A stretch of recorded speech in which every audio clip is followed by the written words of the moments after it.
Muy buenas noches. La democracia deja de tener todos sus sentidos y la impunidad campa a sus anchas. Los casos de corrupción demuestran que la podredumbre nos rodea, pero en el fondo uno se niega a pensar que todo sea así.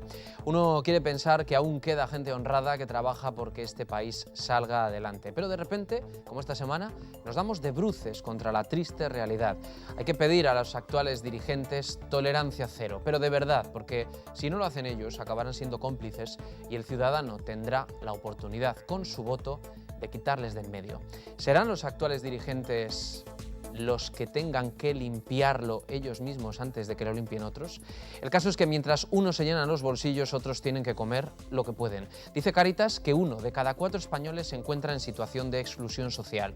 Son datos tremendos que reflejan cómo es hoy su vida, la de una generación hipotecada. Las consecuencias de una crisis que no ha afectado ni mucho menos a todas las clases. Empezamos Navarra en abierto.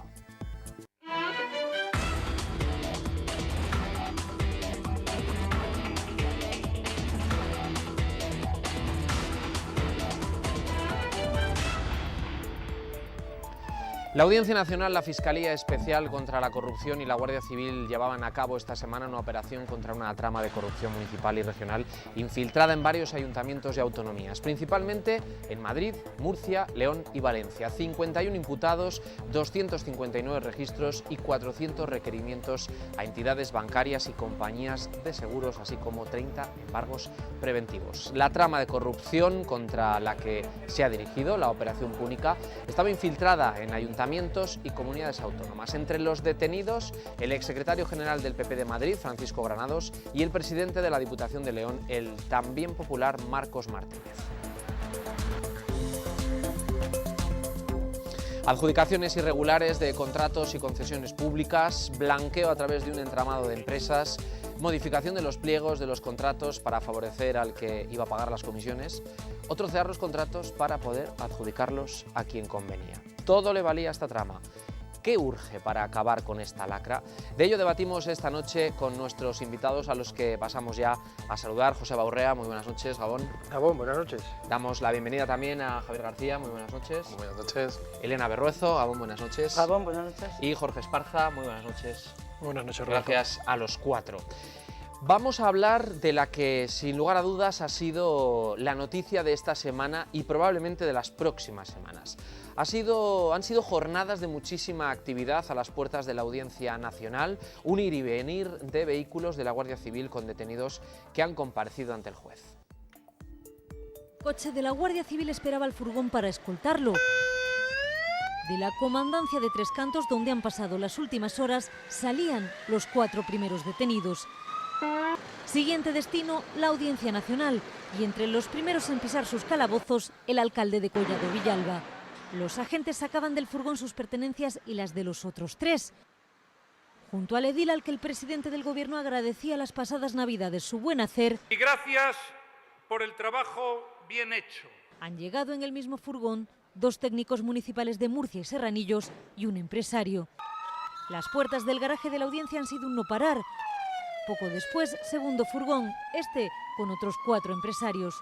Fundamentales en esta trama los 2 conseguidores, a David Marjaliza y a este hombre que ven asesorar sobre Internet, Alejandro de Pedro Llorca. También pensar en el ciudadano, ¿no? Les encontraron gran parte de los 240.000 euros incautados, pero hay otro nombre, el de otro empresario imputado que salta también en esta operación, Ramiro Cid, un hombre muy cercano a Francisco Granados. Los últimos casos de corrupción política destapados en España están siendo determinantes para que paraísos fiscales como Suiza colaboren. La presión de la Unión Europea y Estados Unidos han obligado a Suiza a suscribir acuerdos que permitan identificar las cuentas de los defraudadores. Suiza, históricamente neutral y mucho más que discreta desde que se instauró el secreto bancario hace 80 años. El lugar más seguro del mundo para ocultar el dinero que no quieres pagar al fisco de tu país. Pero llegó la crisis, la presión contra el fraude y las filtraciones como la lista Falciani, con datos de 130.000 potenciales evasores europeos. Las presiones de Estados Unidos y Europa obligan a Suiza a suscribir acuerdos y el dique del secreto se rompe. En los últimos casos de corrupción, la colaboración suiza resulta crucial. El descubrimiento de una cuenta de Francisco Granados le obligó a dejar la política. He quedado lo mejor de mí mismo durante estos años. Tirando de ese hilo, el juez llegó ayer hasta la operación Púnica, con 51 implicados. El caso Bárcenas estalló por los datos que los suizos enviaron al juez Ruth. Bárcenas decidió vengarse sacando a la luz sus papeles. 140.000 euros ingresados en otra cuenta en Suiza a nombre de Iñaki Urdangarín. Presuntamente el cobro por mediar en una operación empresarial. El informe de la UDEF sobre los Pujol eleva hasta los 137 millones sus depósitos en Suiza. Pero el intercambio de información no es absoluto. Se necesita justificación. En el caso de los Pujol, la petición del juzgado número 31 de Barcelona fue denegada por inconcreta. La compuerta está abierta, pero hay que aportar datos para que Suiza deje pescar a los peces gordos. Pues en una primera valoración a la mesa, no sé si era una noticia o no, que sorprendía, Javier, pero esto se ha convertido en algo más de lo que nos habíamos acostumbrado. No sé si nos habíamos acostumbrado. Bueno, el problema es ese, que nos estamos acostumbrando quizás a este tipo de noticias. Yo me siento totalmente indignado, evidentemente, con las noticias que se están dando últimamente y que evidentemente pues, hay que poner una solución sí o sí, pues ya. José Baurrea. Sí, yo creo que no creo que haya lo que hay es, yo definiría como una especie de estado de shock. Entre otras cosas porque creo que mientras durante los últimos meses, bueno, ya podríamos hablar casi de años, porque yo tenía aquí referencias de uno de los indultos que había hecho el Partido Popular a un alcalde corrupto que había estado condenado por 12 delitos continuos de prevaricación en materia urbanística. Claro, de aquellos polvos vienen estos lodos. Siempre se ha podido, digamos, estar esquivando, haciendo como que no pasa nada. Es un poco la táctica Rajoy. Voy dejando que pase el tiempo, voy dejando que las cosas se olviden, que la sociedad termine diciendo, qué asco da todo esto, pero bueno, ¿qué vas a hacer? Hay que seguir. Me da la sensación de que el cúmulo ya, la extensión del problema, ha generado un estado de shock, pero además por una razón, no solamente por la cuantía, sino porque yo creo que la percepción generalizada de la sociedad es que no es un problema de corruptos, es un problema de que el Partido Popular está corrupto. Y eso ya lo que hace es generar una sensación de angustia en mucha gente porque dice, es que estamos teniendo que abordar como problema no una serie de sinvergüenzas sueltos, no, es que hay que entrarle al fondo, digamos, del actual sistema de cosas, ¿no? Jorge. Es complicado, yo creo que llega un punto en el que ya todos se nos acaban las palabras, los adjetivos, pues como decía Javier, estamos indignados, es comprensible el estado de ánimo que tiene la ciudadanía. Yo creo que yendo un poco más allá de lo que decía José, ni siquiera estamos ya en el estado de shock. Yo creo que la sociedad hace tiempo ya que pasó ese estado de shock y ya estamos acostumbrándonos a que día tras día salgan este tipo de noticias. Es cierto que no estoy de acuerdo en lo último que has dicho, José, de que únicamente la gente tenga la sensación de que afecta a un único partido.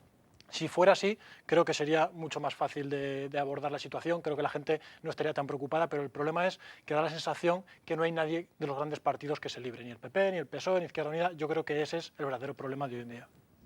Elena Berruezo. Bueno, pues a mí me parece que estamos ante una corrupción sistémica, ¿no? Lo último conocido, la operación Púnica, ¿no? Algo así se llama, pues parece que es algo derivado de la Gürtel, que ha dejado, pues como bien decía Javier, a los propios afiliados del PP, a mí me parece, en estado de shock, porque hay muchísima gente honradísima allí, y a toda la sociedad en un estado de cabreo, de preocupación, que si esto no se pone coto, inmediatamente tendrá consecuencias, ¿no? A mí me parece que la sociedad está impactada, perpleja, cabreada, y tenemos todos una responsabilidad, si los propios partidos, y en este caso el PP, porque mira, yo sí que ahí voy a discrepar contigo, Jorge, porque en todos los partidos hay corruptos, porque en todas las ollas, se decía antes una frase muy popular, hay un garbanzo negro, ¿no?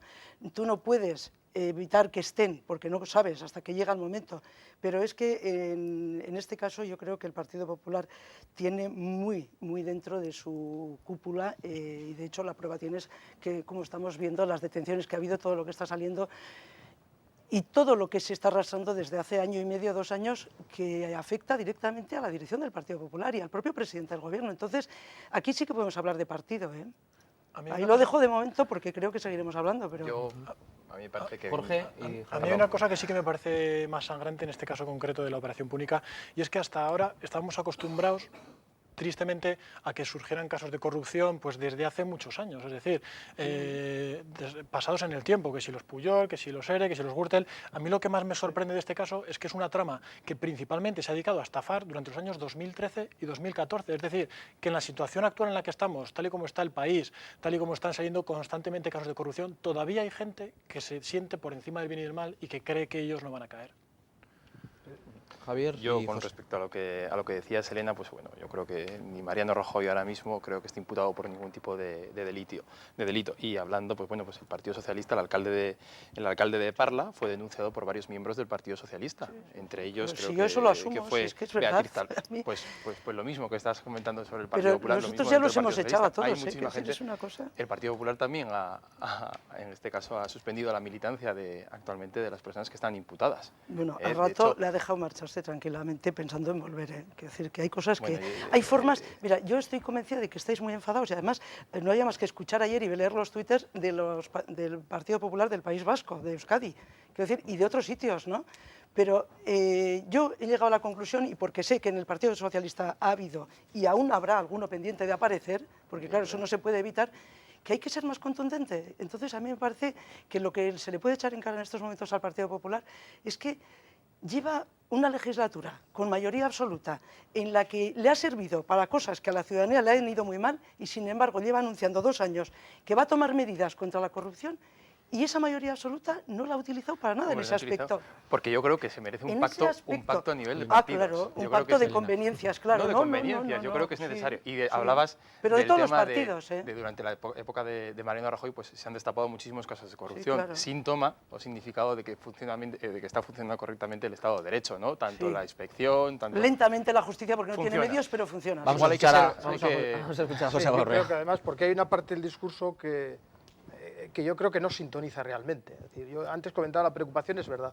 ¿Es un problema solo del Partido Popular? No, lo que pasa es que hoy el tema que nos traía era la última, la enésima intervención, y no veremos la última. Le escuchaba el otro día, le leía, mejor dicho, al juez Elpidio Silva, al que estoy convencido que le han apartado, porque tuvo la osadía de meter en la cárcel a Blesa, del que hemos visto después, que era un pájaro de cuenta, que había hecho y deshecho, amigo íntimo de Aznar, por cierto, del que el diario.es publica hoy que tenía también contratos para derivar el 1% con Gaddafi, con una empresa. Sí. O sea, que decir, y él decía, lo que ha ocurrido en Caja Madrid no es más que el 0,001 de lo que hay. Es decir, la sensación de que estamos ante un problema de carácter gravísimo, que afecta efectivamente al Partido Popular, también al PSN, pero es que en Navarra hemos conocido que ha desaparecido una caja de ahorros, la CAN. Nuestra caja de ahorros se ha volatilizado y hemos conocido casos que se dice, bueno, pero ¿es corrupción exactamente punible desde la perspectiva judicial? No sé, pero, hombre, haber hecho desaparecer el cobro de dietas comerciales, algunas duplicadas, efectivamente, solamente para cobrar. Bueno, toda esa realidad, yo termino un poco a donde quería llegar. ¿Cuál es ya la sensación que se está instalando con más fuerza? Hay quien lo venía ya diciendo desde hace tiempo, pero ahora ya la sensación es que, si hablásemos en términos informáticos, lo que podríamos denominar el régimen de la transición hay que resetearlo. Está agotadísimo, porque lo que se ve ahora es que todas esas estructuras hemos descorrido el velo y lo que vemos ahí detrás es todo un nido inmenso de corrupción, porque hablaríamos de Urdangarin, hablaríamos del jefe, del responsable de los empresarios españoles, hablaríamos... Claro, es que ha habido tanto que al final dices... En cualquier caso, parece que la justicia sigue funcionando porque sigue poniendo sobre la mesa este tipo de corrupción que estamos sufriendo en nuestro país. Pero dejo una pregunta sobre la mesa y es, ¿todo esto lo saben los dirigentes de los partidos? ¿Todo esto se sabe dentro del partido? ¿No queda otra que poner una sentencia encima de la mesa, una acusación, 51 imputaciones para sacar los colores, suspender de militancia, echar de los partidos a los políticos? Elena. Bueno, pues yo me voy a remitir a Bárcenas y a lo que ha ido diciendo de toda la dirección del Partido Popular y todos los sobres que han cobrado en dinero negro, que no ha tributado nada a Hacienda, que se supone que encima era dinero también de ámbito de operaciones delictivas incluso. Entonces, ahí podemos decir que todos los secretarios generales del Partido Popular que han estado dirigiendo el partido, mientras Bárcenas y otros han estado gestionando económicamente y han estado cobrando dinero en negro y no sabían nada, ni de dónde venía el dinero. El otro día hemos leído 700 no sé cuántos mil euros en un piso o en 2 pisos de la sede del Partido Popular, también de dinero negro para las reformas. Para las es obras. decir, entonces eso no se sabe, eso no sabían. Hablamos de casos concretos, ¿eh? Yo entiendo que a lo mejor de los alcaldes de Parla, o de Parla es el del Partido Socialista, sí. Claro. No. Que no lo voy a ocultar, que yo soy todo lo contrario que lo que hacéis los del PP o lo que hacen algunos, no me estoy refiriendo a ti, que yo no tengo ningún empacho en decir que a mis compañeros de partido que hayan metido la mano en el cajón o que no sea más que para coger 100 euros, que los echen. Porque fíjate, si alguien es capaz de robarte 100 euros, que a lo mejor tienes pocos dineros, ¿qué no haría con 100.000? ¿Os creísteis el otro día cuando Esperanza Aguirre dijo que ella no sabía nada de lo que había hecho su número 2, es decir, su mano derecha? Haber terminado con 2 cosas. Esperanza Aguirre, que se adelantó muy bien, con mucho desparpajo a decirnos lo que pensaba, resulta que ya mintió allí. Quiero decir, mentir en el juzgado como ha hecho Aceves, cuando le dicen, ¿usted conocía a fulano? Dice, no, y le saca al juez una fotografía saludándole al fulano. Hombre, ¿no? unas declaraciones que se han entendido de una forma no correcta. No, lo que pero bueno, dijo es que no conocía personalmente y no había ella elegido a los candidatos a esas alcaldías. No, Eso pero es lo que dice hizo que referencia. no, pero es que hoy ha dicho es que un ya miembro estamos del sacando de contexto, un concejal de ese ayuntamiento ha dicho que le impusieron, que Esperanza Aguirre impuso a ese alcalde. Bueno, habría que ver qué veracidad tiene también. Bueno, yo creo oye, que lo dice alguien del Eso Partido es algo Popular, que... yo solo lo he leído. No, decir, efectivamente, yo también he leído no muchísimas cosas no me preocupa mucho, pero que ella con ese desparpajo que le caracteriza se presenta a dar información y ahí es donde no hay que mentir, porque en el juzgado uno se tiene que tratar de defender. Ha sido de las pocas que ha dado la cara. Dar la cara mintiendo también. Insisto, Jorge, tiene que ser un juez el que ponga esto encima de la mesa, tiene que haber denuncias anónimas para...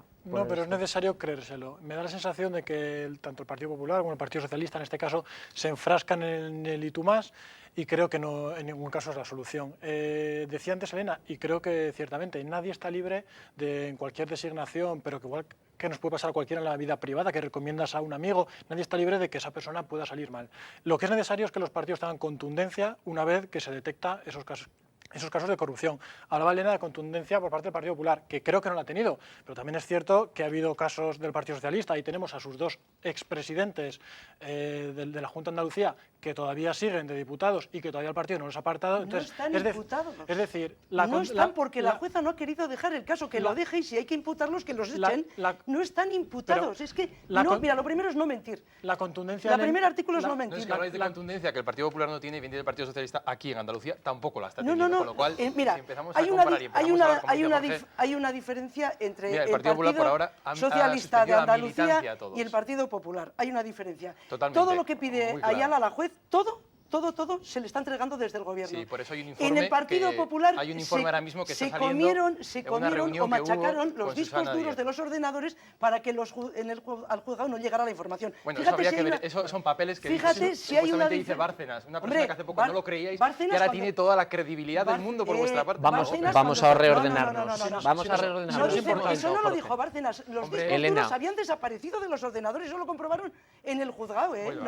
José, por favor, porque quiero avanzar. Venga. Porque además yo creo que cambiar el técnico porque es que ya no nos sirve, porque no es uno. Es decir, hombre, como comentabas, ¿no? ¿Quién no, un amigo que recomiendas un tal? Ya, pero es que eso es lo que se estaba diciendo. No, Bárcenas es un sinvergüenza. Hombre, en todas las cazuelas sale un garbanzo negro. No, es que no es así. Es que ayer son 51 y pasado mañana son los otros, y está todo.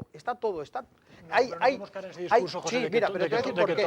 Porque tiene que ver con una forma concreta de hacer política. Y ponemos ejemplos. Hay una cuestión también que es corruptela, aunque no sea una corruptela en términos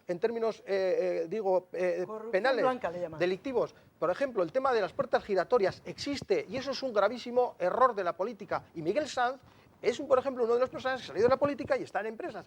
Hay que ser honesto, eso es lo que se transmite. Y si transmite el jefe, me da igual Miguel Sanz en este caso, o Aceves, o quien fuese, lo que transmite es la idea de que la política es una forma de asomarse a un espacio de impunidad para poder meter la mano en el cajón. Y ahí yo creo que hay que cambiar, pero ahí termino.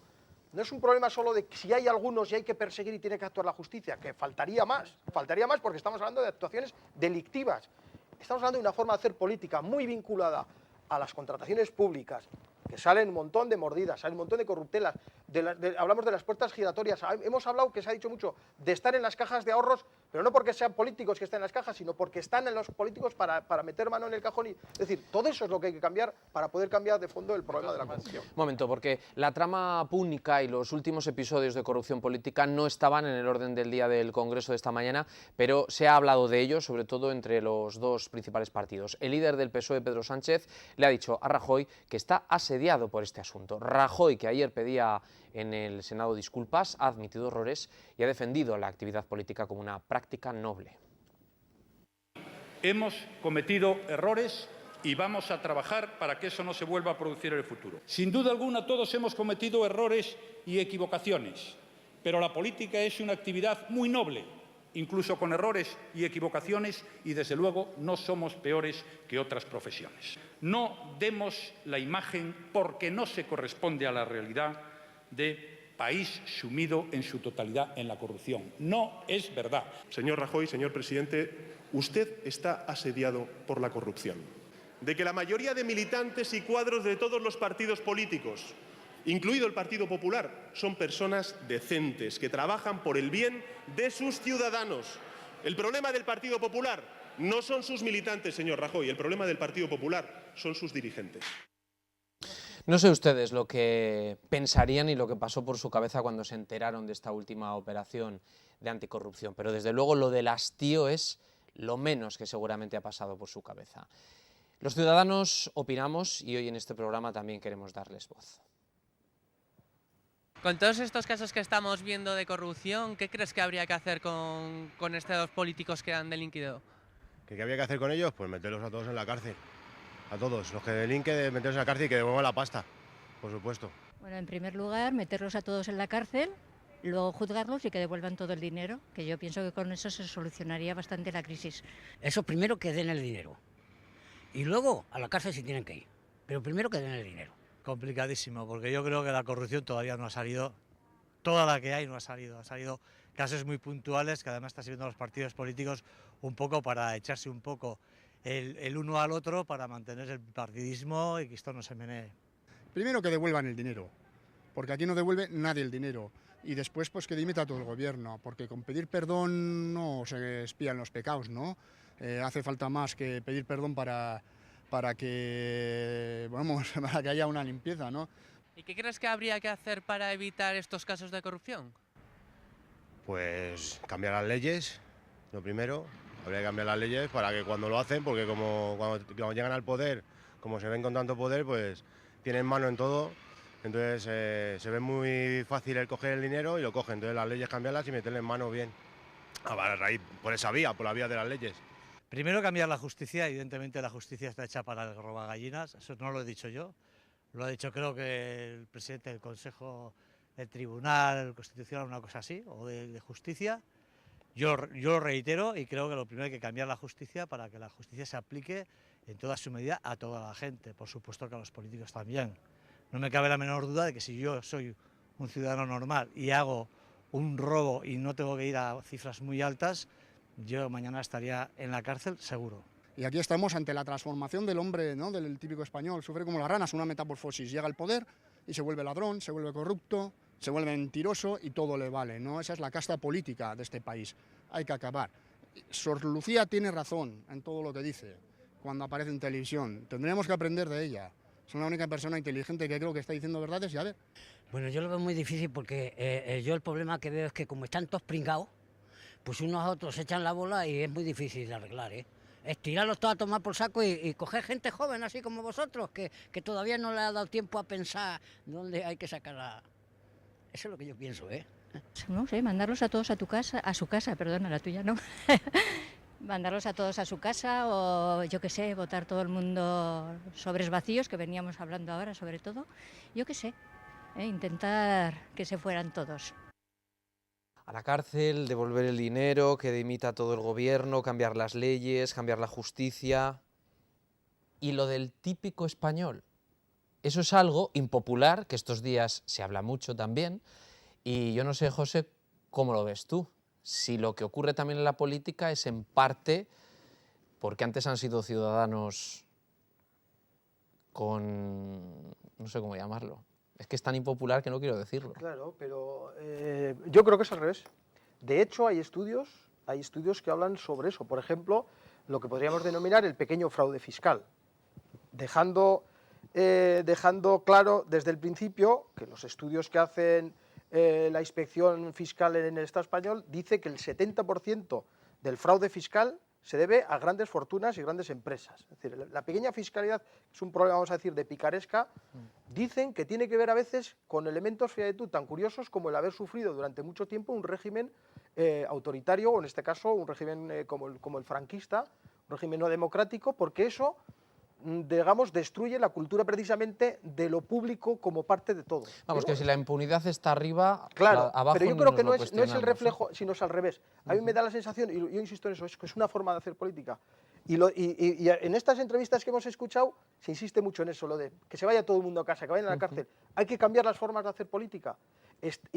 Claro, si tú intuyes, ves que estos trapichean, pues hay mucha gente que dice, hombre, si aquí roban, joder, ¿va a estar yo poniendo los impuestos? Pero a eso se le puede dar la vuelta, porque el que uno robe 100 millones de euros, por ejemplo, en impuestos es muchísimo dinero, ¿verdad? Yo no sabría no sé ni imaginarme para qué sirve.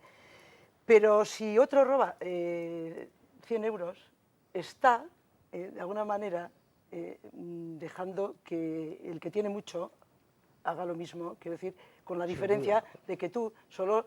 Claro, es que cuando aquel anuncio de Hacienda somos todos, ¿verdad? No caló mucho, pero era verdad, quiero decir, Hacienda somos todos, pero los que tienen mucho tienen que poner como tal, quiero decir, porque siempre está la picaresca, nos echan en cara que viene uno y dice, no, hazme sin IVA la factura, o te quiero hacer sin IVA, y si no, no te hago el trabajo. Ya. Pero luego legitimas al que está robando muchísimo, quiero decir, eso es terrible lo que pasa, ¿no? Entonces, se habla de picaresca en los países mediterráneos. Tiene que ver mucho con la cultura, pero también mucho con la religión, ¿eh? Pero seamos mucho con la religión. En las religiones de los países nórdicos de Centro Europea, que no tienen que ver apenas con la católica... Son calvinistas. Exactamente. No tienen, hay otros conceptos, quiero decir, de responsabilidad y de seriedad ante, sobre todo, lo que es el entramado público, que es el servicio público para todos los ciudadanos, de alguna manera, ¿eh? No nos podemos olvidar. Seamos honestos, yo más allá de echarle la culpa o de justificar el sentir de la población española, su sentimiento como es, o en regímenes autoritarios pasados o en religiones, es cierto que gente que hemos nacido ya en una democracia, palpas en la calle que España es un país, incluso pervertimos un poco el lenguaje, cuando hablamos de gente de la calle hablamos de picaresca, cuando hablamos de grandes fortunas hablamos de fraude. Tanto de ese 70% habría que ver cuánto es cuantitativo de lo que decías de grandes fortunas. El 70% de todo el fraude, sí, pero son grandes fortunas. Cuantitativo, cuánto porcentual, es decir, a ver cuánta de la gente... 40.000 millones, 40.000 millones, fíjate, cosas que se pueden hacer, que se podrían hacer con 40.000 millones, pues el 70% se debe a gente que tiene mucho dinero y además no paga. Sí, pero que habrá que preguntarse también cuántos en nuestro día a día somos de lo de no me hagas el IVA. Eso también es saquear las arcas públicas. Y en cierta manera, como decía Elena, estamos justificando, estamos avalando que los que luego arriba toman las decisiones, en vez de llevarse ese dinero que nosotros llamamos 100 euros, se ven 100.000. Al final, no sé si el porcentaje está... No, pero el defraudar a Hacienda no tiene que ver nada con meter la mano en el cajón o adjudicar obras a cuenta de una mordida, ¿eh? Cuidado, son cosas diferentes. Son conceptos distintos, pero es cierto que el ciudadano raso no puede optar a una mordida. De todas formas, me parece que no tenemos que justificar esas acciones y mucho menos generalizar. Ni todos son unos ladrones, y ni todos roban, ni el PP, que decías, que apuntabas, son todos unos ladrones. Hay una minoría, que es la que está cometiendo estos delitos, y evidentemente no hay que generalizar. Lo mismo que pasa con el Partido Socialista, y yo creo que la clase política, no todo el mundo va a robar ni entra a política a robar, sino que hay gente que muy honesta, que va por trabajar y por el beneficio de todos los ciudadanos, desde mi punto de vista. Si no... ¿Qué creéis que va a pasar si los partidos no toman medidas? Que están a las elecciones a la vuelta de la esquina. Mira, hay un problema. Rajoy, por ejemplo, aprovecha ayer en el Senado para acabar pidiendo perdón, ¿no? Que con el perdón no basta ni sirve. Quiero decir, el perdón sería después. Primero son los ceses, luego las dimisiones, después el perdón y después las explicaciones. Yo soy más de poner soluciones y luego vemos... explicaciones. Yo creo que hay que poner solución ante el problema. Quiero decir, es que todo va unido en esa cadena, pero es que lo hace al revés. Primero pido perdón. No, primero no quiero ir a dar la cara. Segundo, estoy allí, aprovecho que no me pueden hacer preguntas, y digo lo que quiero. No, así no se puede estar. así no se puede funcionar. Más da la cara, por lo menos da la cara. Pero ¿cómo que da la cara? Hoy ha estado en el Congreso, le han preguntado, ha hablado de corrupción. Pero ayer lo estuvo en el Senado, lo mismo, mira, el presidente del Congreso hoy, del Congreso hoy ha tenido que llamar a todos los portavoces de los grupos al orden porque estaban hablando del tema que no correspondía. Efectivamente, con lo cual, claro, si hay que hacerlo, pero y si resulta el presidente que tiene que ir al Rajoy, Congreso a hablar, yo creo que no va a tener ningún problema. Pero ¿cómo que no va a tener ningún problema si no ha ido en todo un año? Y la vez anterior que fue hizo lo mismo. Pero hechos, vamos a hablar de los hechos, que las palabras se las lleva el viento. Es decir, ¿qué es lo que tiene que pasar para que volvamos a creer en esto? Es decir, está el Partido Popular y el partido que está en el Gobierno de España acusado de corrupción, acusado de dinero negro dentro, en la calle Génova. ¿Qué tiene que hacer? ¿Qué tiene que hacer? Y que la ciudadanía ahí lo expresaba de una manera tan clara como que se vayan todos a casa. Es decir, lo de resetear, es decir, se ha acabado el ciclo que se inició en la transición se ha agotado porque está manoseado, está corrompido, porque se ha instalado una forma de hacer política que no es aceptable y que además ha derivado en todo lo que ha derivado. ¿Y qué es lo que tiene que hacer desde tu punto de vista? Hay que replantearlo todo y eso significa una nueva transición. Un proceso de regeneración, que se está pero no, regeneración no, porque no puede ser. Quien mete mano en el cajón no puede regenerar nada. Insisto, que no todos meten mano en el cajón. Si había sobresueldos también. Mira, es que no todos meten, ni roban, ni todo. Estáis siempre popularizando eso, que roban, que no sé qué. Lo mismo pueden decir de vosotros, que robáis, que... Pero si había sobresueldos, pero si a mí no me digas, yo no he robado en mi vida y yo tampoco, estáis diciendo aquí que robamos, que dejamos de robar. No, es que no creo que se debe generalizar. Que estamos hablando que Aznar se va a Libia y negocia y resulta que, según se publica, que es una forma de hacer las cosas, que no es un problema solo de la fase delictiva. Es que hay una manera de hacer política. Jorge, y nos vamos a publicidad. No estoy de acuerdo con lo que plantea José de que el sistema ni está caduco ni hay que resetearlo. Creo sinceramente que hay que optar por otras nuevas maneras de hacer política. Creo que no hay de momento una alternativa a la que tenemos.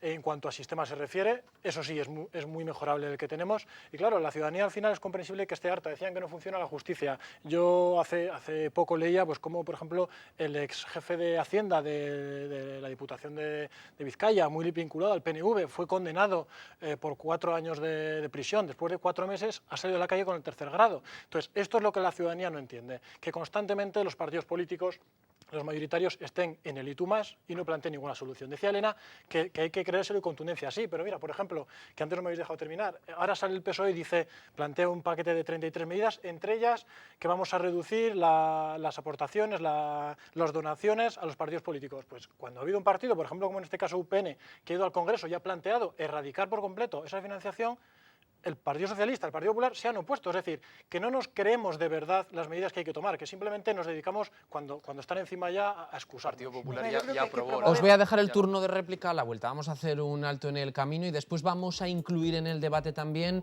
a través de la actualidad, a través del informe de Cáritas, lo que está ocurriendo con la exclusión y lo que está ocurriendo con la pobreza en nuestro país. Volvemos enseguida.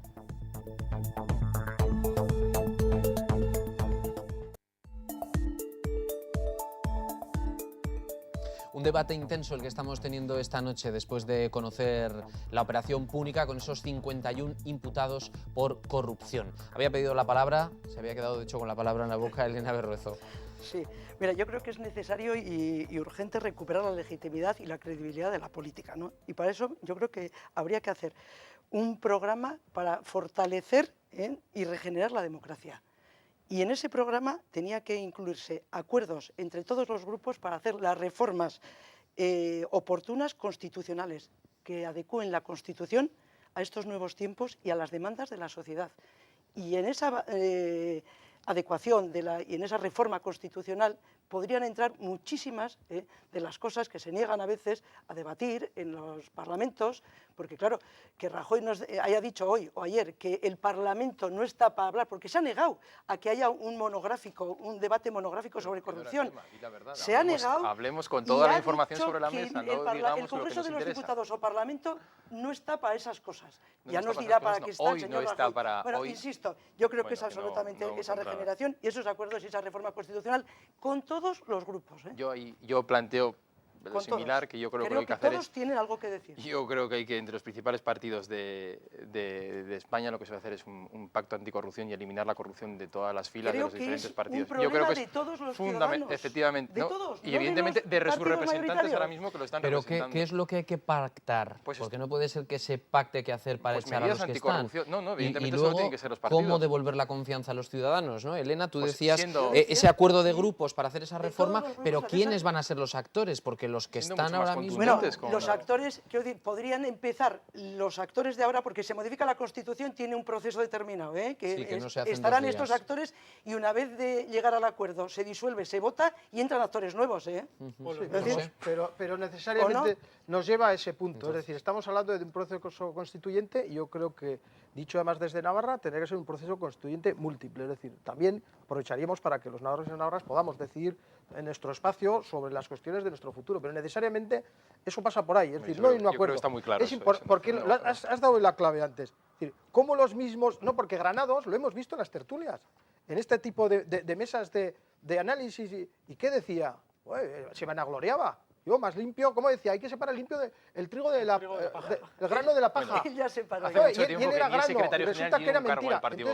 Termino con eso, decir, no puede ser. Tiene que ser un proyecto constituyente. Hay que empezarlo de cero, reconstruirlo todo, digamos que absorber todo lo que ha habido de problema, todo lo que ha estado defectuoso y resolver los grandes problemas, que hay muchos. Uno de ellos es el de la corrupción, pero aprovechar para hacerlo todo, digamos, además acomodado a lo que es la forma de sentir y de funcionar de una sociedad como esta mucho más moderna, ¿no? Pues un golpe a la corrupción y un shock también el que han recibido miles de españoles al conocer esta operación anticorrupción, también en un momento tremendo también para la pobreza, para los niveles de pobreza y de exclusión social en nuestro país. Precisamente esta semana Cáritas daba a conocer un nuevo informe sobre este asunto con datos que vuelven a ser demoledores. El 25% de los españoles está en situación de exclusión, es decir, 11.700.000 personas no tienen acceso a ninguno de sus derechos básicos como el trabajo, la vivienda o la educación. 5 años de trabajo, un informe durísimo de 700 páginas, 8.800 encuestas. Cáritas alerta. El 25% de los españoles están en situación de exclusión social, es decir, 11.700.000 personas no tienen acceso a alguno de sus derechos básicos, como el trabajo, la vivienda, la salud y la educación. 5 millones de ellos están en exclusión severa. Estamos hablando de 5 millones de personas que tienen problemas de renta, de empleo, de vivienda, de educación, de sanidad. Y la culpa la tiene la crisis y la política, que no ha evitado que la fractura social se haya ensanchado un 45% en 7 años. Hemos confiado al crecimiento económico, a la generación de empleo precario y hemos visto que eso no evitaba la exclusión social. Esto se soluciona con un ejercicio de autocrítica importante. Un indicador de todo esto es que las personas mayores han pasado de ser cuidados a ser cuidadores. Y lo demás para ellos. Cáritas propone que nos fijemos en Europa a la hora de crear unos impuestos éticos y que el gasto social se considere una inversión. De cara al futuro, el gran peligro es que la pobreza se herede, que sin recursos nunca se pueda salir de la pobreza. Y con estos datos malos hay motivos para la esperanza. Pero según Cáritas no están en la política, sino en el carácter solidario de los españoles y la protección que nos da la familia. ¿Y la pancha qué? ¿Ve? Bueno, pues con estos datos en la mano sobre la pobreza hemos conocido también una iniciativa en Sevilla que pretende poner fin a la imagen de gente buscando en la basura. Y el Ayuntamiento andaluz lo quiere hacer con multas de hasta 750 euros. José aún responde con timidez. Hace solo 2 meses que dejó de ser panadero para encontrar aquí su modo de sobrevivir. Muchas fruterías recojo cajas, le quito los palitos y lo otro me lo como. Igual que Enrique, 56 años, 17 rebuscando en la basura para poder comer todos los días. Estoy comiendo de las cosas que tiran, siempre y cuando que las cosas no estén caducadas muy avanzadas, ¿no? Una práctica que desde hoy puede salirles cara, hasta 750 euros de multa.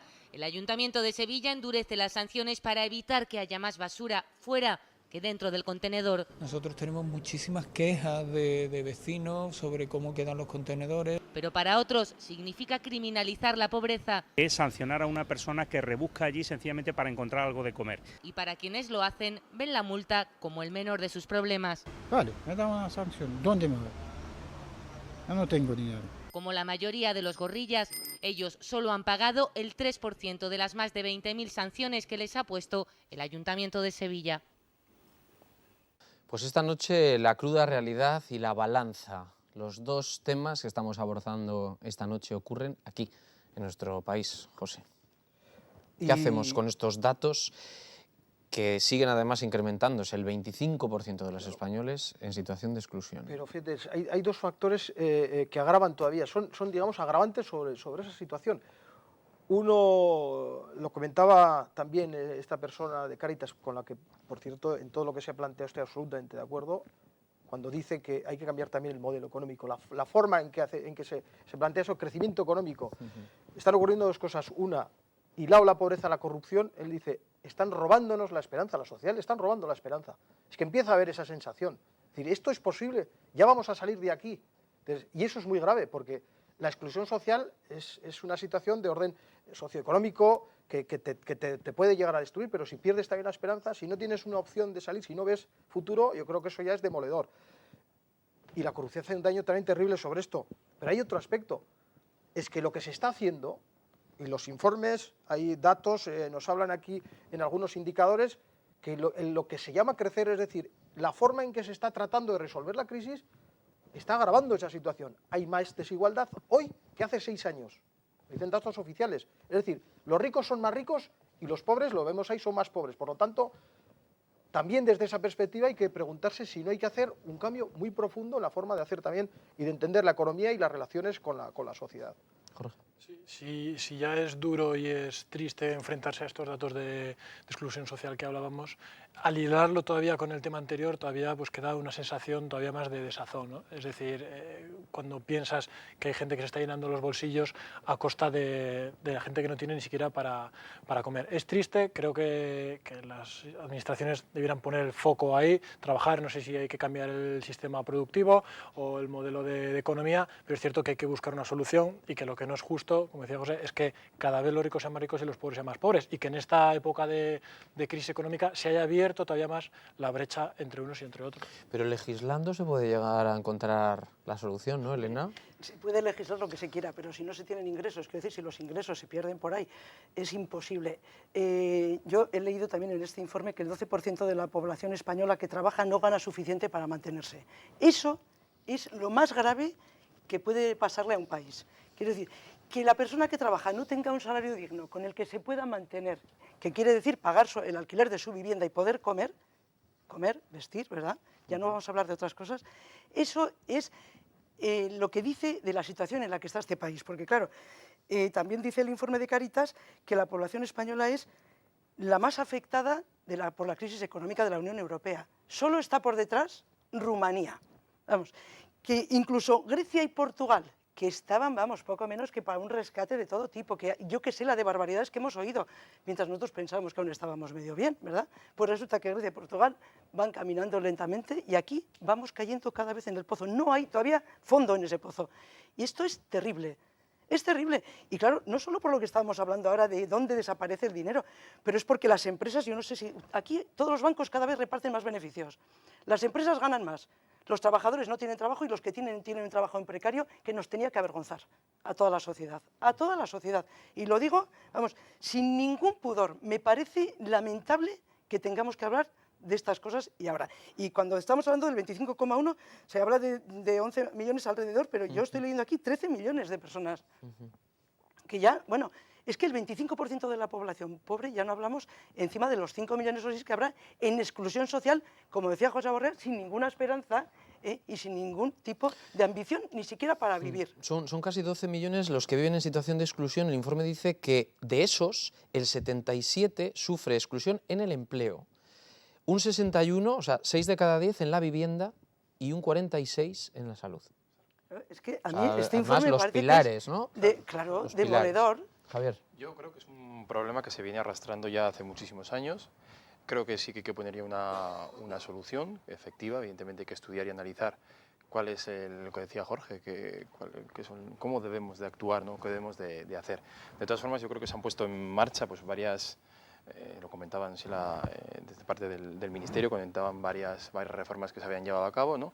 Que bueno, dar prioridad a este tipo de acciones del 0,7% del IRPF que recibíamos, darle prioridad para este tipo de salidas, aumentar las ayudas en 104 millones de euros para el tema de alimentación y hablando también pues, de cifras, una nueva partida de 32 millones de euros destinadas a los proyectos de inclusión social. Yo creo que hay que encaminar las políticas sociales siempre pues, favoreciendo este tipo de personas. Tendrá que recaudar dinero para poder pagar.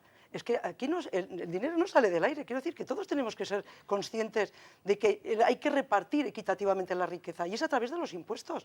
Y aquí nadie quiere pagar impuestos. Por eso hay una reforma fiscal que... No quiere pagar nadie impuestos y mucho menos los que tienen mucho, porque como tienen que pagar más, aún les apetece pagar menos. Hay que ser equitativos en los impuestos, evidentemente. Tienen que pagar lo mismo. No lo mismo, sino en función de lo que ganas. Eso es lo que se ha hecho con una reforma fiscal que se planteó. Y en proporción de lo que tengan, esa es la diferencia. Hombre, pero lo mismo puede ser en la misma proporción que lo que pagas tú, independientemente que paguemos del dinero todos que 100 ganes. euros, es mejor.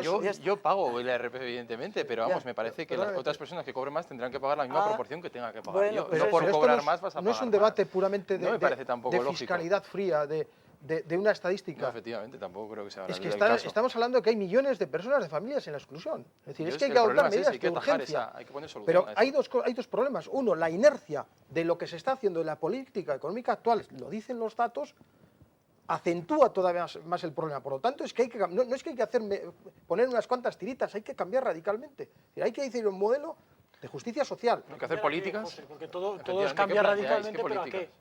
¿Cómo que a qué? Digo, que pues, no, por ejemplo, te voy a poner, mira, en macroeconomía, cuando se estudia macroeconomía, hay un paradigma de carácter presupuestario que habla siempre, que es muy conocido, el de los tanques y la mantequilla. Es decir, todo el mundo sabe que gobernar es trabajar y gestionar recursos escasos. Y entonces tú puedes dedicar a una cosa a otra. Voy a ponerte un ejemplo muy cercano, aquí mismo en Navarra. Tú puedes dedicar a apoyar a las familias para que puedan llegar a fin de mes, a poder ofertar vivienda en alquiler social para que no haya desahucios, o destinar millones y millones como se están destinando al tren de alta velocidad, que hasta el presidente de Adif, que es que se va a encargar de gestionar, te dice que eso es inviable. Es decir, seguir derrochando en obra pública, que además es el caldo de cultivo de la corrupción, o dedicar de una vez y por todas a cambiar la realidad de las cosas, a acordarnos de las personas. Y termino con, mira, se han hecho dos grandes cuestiones en el tiempo de crisis. Se han rescatado los bancos, y se ha hecho una reforma laboral para empobrecer las relaciones laborales y precarizar los empleos. Bueno, yo creo que no avalan los resultados. En la EPA yo creo que no avalan pero lo que eso es lo que está ocurriendo. Y eso es lo que hay que los salarios que no llegan hemos reducido que no les permiten comer. Juvenil, hemos reducido muchísimos factores que evidentemente antes eran Tal vez todos ellos, nosotros, todos nos tengamos que hacer las dos preguntas que hemos hecho hoy en la calle. Si se ven en una situación tan desesperada como para buscar en la comida en los contenedores, y si es algo que ven a diario por la calle. ¿Ha visto usted alguna vez a personas recogiendo basuras y comidas de contenedores? Sí, he visto muchas veces. Aquí sí te puedo decir no, porque acabo de llegar, llevo aquí 2 días, pero sí que he visto, pues vamos, por todos sitios que voy. Sí, cualquier día se ve. A diario se ve. A las 8 de la mañana cuando vengo a trabajar se ve por el ensanche gente como está hurgando las basuras. Sí. Claro que sí. ¿Y se ha imaginado alguna vez que pudiera estar usted en esa misma situación? Pues sí, me he imaginado. Sí, me he imaginado, sí, a mí y a mucha gente que conozco. Por eso estamos en bancos de alimentos. Hasta ahora no, gracias a Dios. Pero sé que es muy difícil y que hay que buscarse la vida, como sé. Ay, Dios mío, por ahora no, pero bueno, ahí siempre hay angustias. Por ahora no. Y si la necesidad le hace pasar por esas situaciones que no son nada agradables. Me sentiría desprotegida y obviamente pediría ayuda, iría a las instituciones que se encargan de ayudar a los desprotegidos y no sé, intentaría buscar soluciones. Enfrentando a los hijos a la realidad de que empecemos a aceptar también los ciudadanos que vivimos en Navarra, que somos pobres, no solamente los extranjeros, y aceptándolo. No está mal de vez en cuando ponerse en el lugar de los demás. Jorge, muy brevemente, por turno. Sí, porque quería decirle a José que creo que ha sido injusto al mezclar dos cuestiones antes, como el tren de alta velocidad y la renta básica. Es cierto que hay que apostar por rentas básicas y aspectos sociales, pero no dejar de lado las infraestructuras y las inversiones en obras de futuro. No recuerdo hace no tanto tiempo que una parte de la izquierda, el nacionalismo, todos apostaban por obra pública como salida de la crisis. Entonces, ahora precisamente pedir que no se haga esa obra pública. Pero es que el 10 segundos tenéis cada tren de uno. alta velocidad, el problema es que es ruinoso. Si lo dice el presidente de Adif, que es la empresa pública que se va a dedicar a gestionarlo. Entonces, no volver más, porque ya se ha hecho la arena. El circuito de los Arcos es reincidir precisamente sobre lo que nos trajo a la crisis. Javier. Yo creo que sí que hay que fomentar la creación de empleo y facilitar la creación de empleo por parte de las empresas, que es una salida a la pobreza. Agradezco mucho a Cáritas todo el trabajo que hace, pero que ningún país se puede mantener si lo que tiene que vivir es su población de la caridad ajena. Muchísimas gracias a los 4. Gracias también a todos ustedes por habernos acompañado. Hasta la semana que viene.